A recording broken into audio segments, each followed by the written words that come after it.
When you are using an even number of strands, you can anchor with a loop start.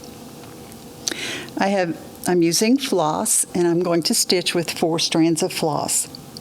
So I separated out 2 strands that are twice the length that I want to stitch with, because I'm going to put the 2 strands together and fold it in half so that I have a loop at one end. Now I'm going to just do some Hungarian stitches. And I'm going to treat my loop like a pin stitch. I'm going to put it under the stitches that I'm making. So from the front, I've entered the canvas. I have my loop on top. I'm going to come up 1 canvas thread away, pass my needle through the loop,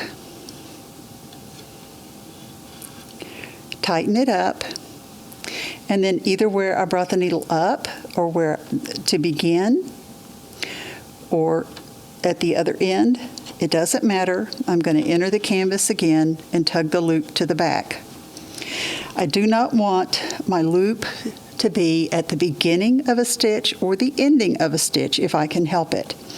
And so I'm going to do my Hungarian stitches now.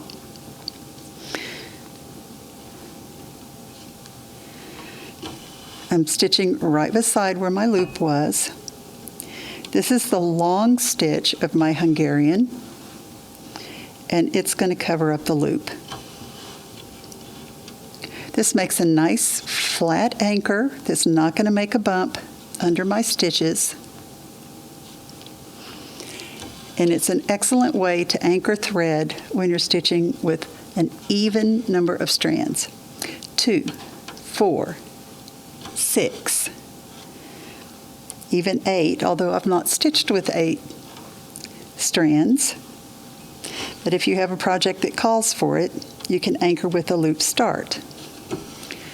You just cut your thread twice as long as the length you want to stitch with so that you can fold the strand in half to make your loop on one end, and then anchor from the front of the canvas.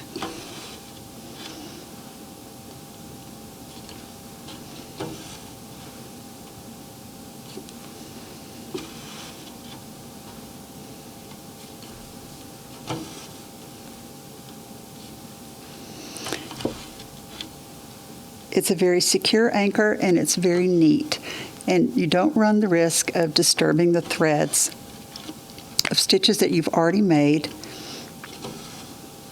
or piercing the stitches on the back as you're running the thread through.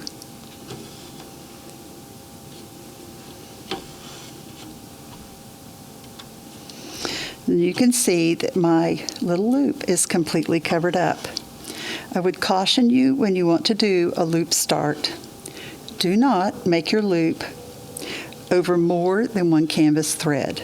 You cannot control the tension if you make it over more than 1 canvas thread. It's going to be loose and floppy. You're not going to be happy with it. So make it over a single canvas thread. Place it where your next stitches will cover it up.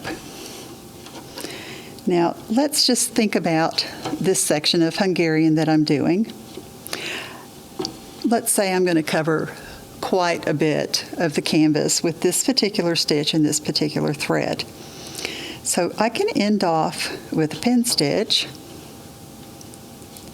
I would not do, for a satin stitch, 3 times over the same canvas thread, but an L stitch is going to be a good choice.